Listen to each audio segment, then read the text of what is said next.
What's up, everybody? This will be my first YouTube video for the Union Arena TCG.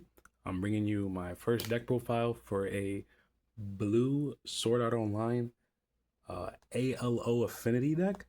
I'm having a lot of fun with this strategy in particular. Just got into the game about a month and a half ago. They announced the Sword Art Online booster set. I got a box, got hooked instantly. Liking it a lot right now over some of the other TCGs I compete in, such as the Yu-Gi-Oh TCG and the Pokemon TCG. This being new, really opens up a lot of potential and fun interactive gameplay that I've never really got to experience before. What I'm gonna be showcasing today is the deck list that I kind of homebrewed and came up with. Obviously, I haven't solved this deck. I'm not a master at the deck. Still room to grow. I just hope that with a lot of positive feedback and interaction, we can all grow together. This is a sort of day one version of the deck. You know, you crack open a booster, you build a deck. The deck cost me about booster aside. You could buy it all on TCG Player for about $40, including shipping and taxes. But with that being said, let's get right into the deck profile. Starting off with, of course, the card you've already seen, the 3-drop 1 AP Leaf Array. This card is one of my favorite boss monsters to get access to and to play as soon as I can. Or, well, not as soon as I can, but as soon as I can win the game, I'm definitely going to be throwing this on the field in multiples. Its ability, for those who do not know, if I can just get the camera to focus up there. Let's see. Okay. If you want to just, if you want to just pause and give that a read. Okay. I would explain it, but, you know, if you're watching this, you're probably just looking for some ideas or just to, you know, pick each other's brains on how to make the deck more competitive or more playable. But yeah, for those who don't know, this card is super, super important to the deck. You raid summon it on any of your Leafas. While you have 5 or more cards in hand, this cannot be blocked by a, if I can just get this to not focus. This cannot be blocked by anything with 4,000 or more BP. Now, that may sound extreme at first because in the early game, everything is like 3,000, 3,500 or less. When it comes to that late game, and everyone's putting up raids, big boss monsters, things that you really can't walk over, you don't have to interact with them. Walk right around them, right into that life. It's come up multiple times where I can make this stay at 3,500. It can boost itself. The fact that it cannot be blocked by 4,000 or more is very pivotal when going for a win condition. So I really like this card. It being able to bounce a card to the hand is also very important because it'll put you at that 5 cards in hand. A little bit of a tangent because I am a Yu-Gi-Oh player, so I feel the need to over-explain very simple interactions. But I really do like this card. If you're interested in playing the deck, the more you test and combo with this, you'll see what I'm saying. Okay.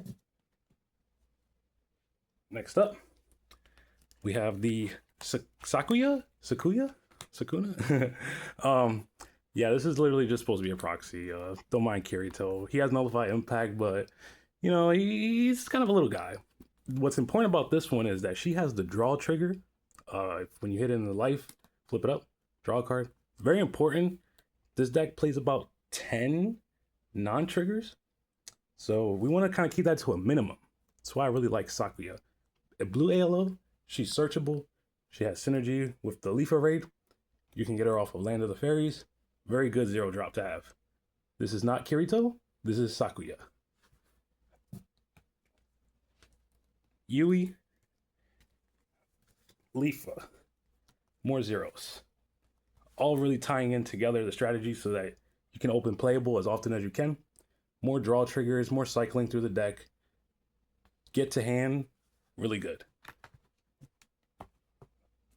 For the 2s, Lisbeth, Kirito, Leaf.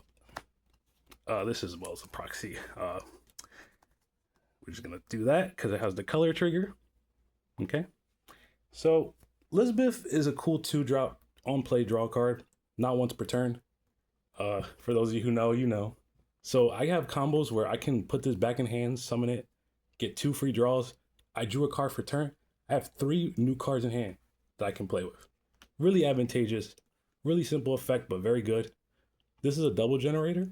I'm back and forth on playing a fourth or keeping it at 3. If you open this, you have setups where you can put like a 0, you'll pass, you'll go. You put a 0, you'll put him. When it comes back to you and you have 3 AP, you can immediately play the Asuna. And then you could just really start going off from there. 3 though, because he does not have a trigger, but he's so good. So that's where, a video like this is just to, fish for ideas, get some kind of feedback, see where I'm like kind of slacking. This Leafa, obviously very important. She has the color trigger. You can only run 4 in the deck.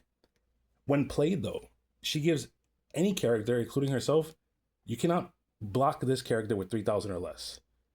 So what's good about that is this Leafa cannot be blocked by 4,000 or more, but now she can't be blocked by 3,000 or less. It's also not once per turn. A lot of these cards are not once per turn. I know I'm saying that, it's probably the Yu-Gi-Oh player in me, but when you can play this, make something unable to be blocked by little guys, put it back in the hand, play it again, another thing cannot be blocked by little guys, things start really getting out of hand very fast. And it being a 2 cost is very easy to summon. So yeah, this is not Kirito, yet again. This is Leafa. And as I said before, we're trying to minimize those non-triggers. So what could seem like a 4 of, we're just not trying to, hit the life and then no interactions. For the 3s, we have obviously the Leafa raid, but we have Yui and Asuna, and 1 copy of this guy. Well, I'll explain in a second. These cards, actually, these cards are so good for the deck. This is also not Lisbeth. This is Kirito. A lot of these cards are very budget. They're just not coming in the mail yet. This Asuna right here is kind of like the whole point of the deck, I'm learning. It's 2 AP, so it's a little pricey. When you play it in the backline, it looks at the top 4 cards to play any ALO guy. By the time you play her, you've already had enough generator in the back to play this Kirito in specific. When this Kirito gets played, he can play a blue ALO affinity from your hand in the resting to the front line. Now, what's really out of hand is this Yui, who can play a 2 or less blue, or actually a 2, oh no, just a 2 or less required energy and 1 AP cost. Okay, well, it's blue deck. It's most likely gonna be something a blue card. So I've had strings of combos where I will, I'll play a 0, and then I'll play like a 0, the double generator Kirito. So then I'll have the 2 AP. It goes to my opponent. They'll have their 2. It comes back to me. I'll have 3 AP. We can play the Asuna for 2.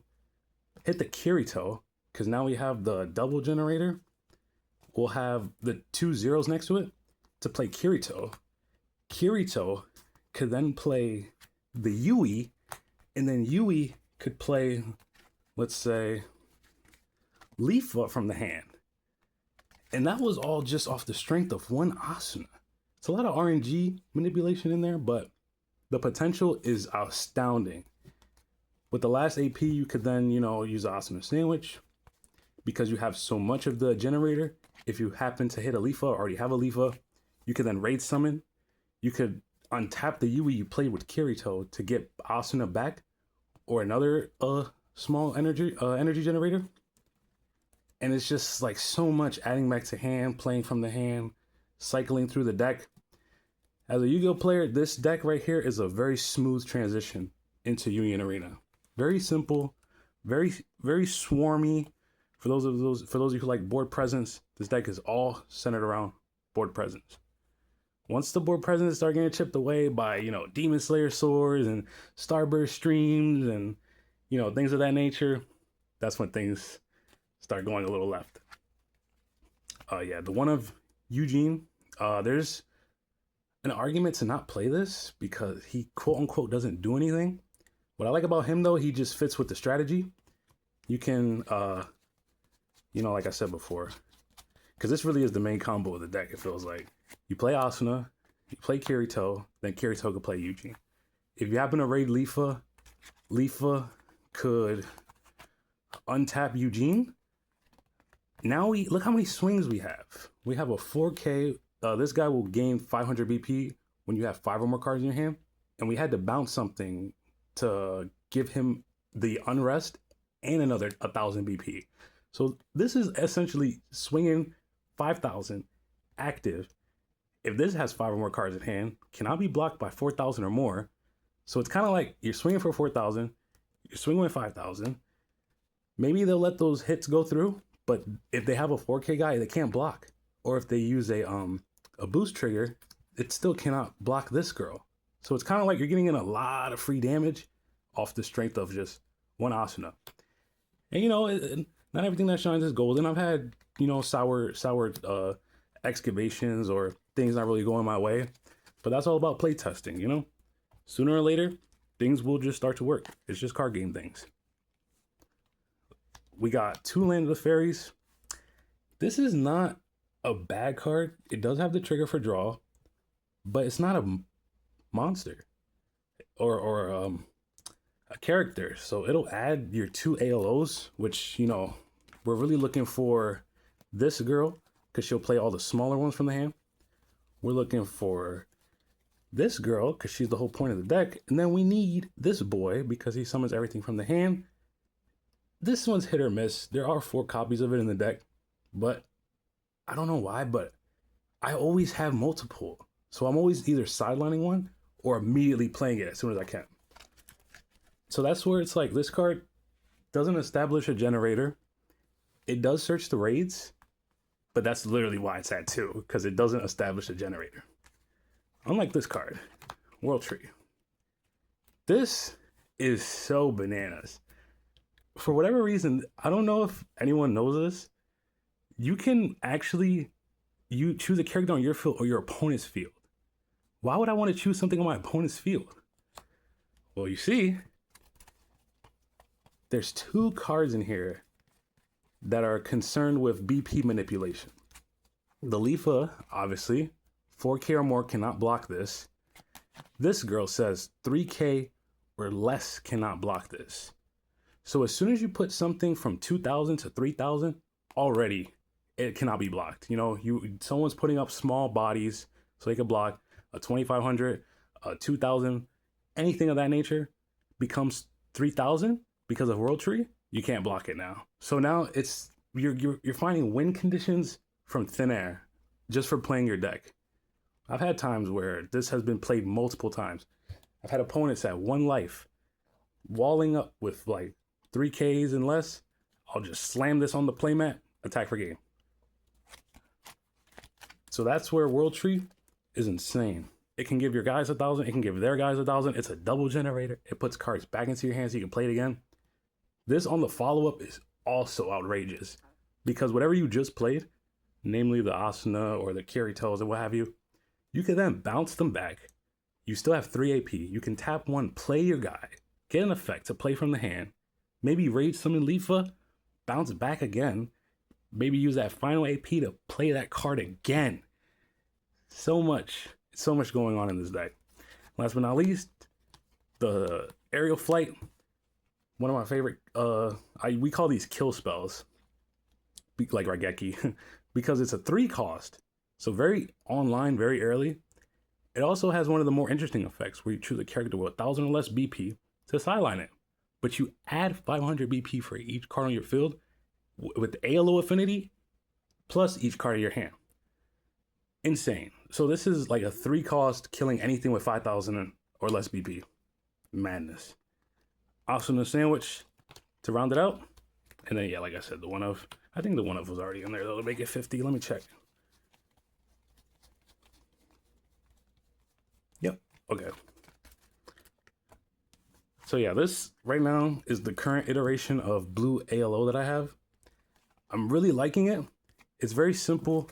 It achieves what it needs to achieve very fast and very simple.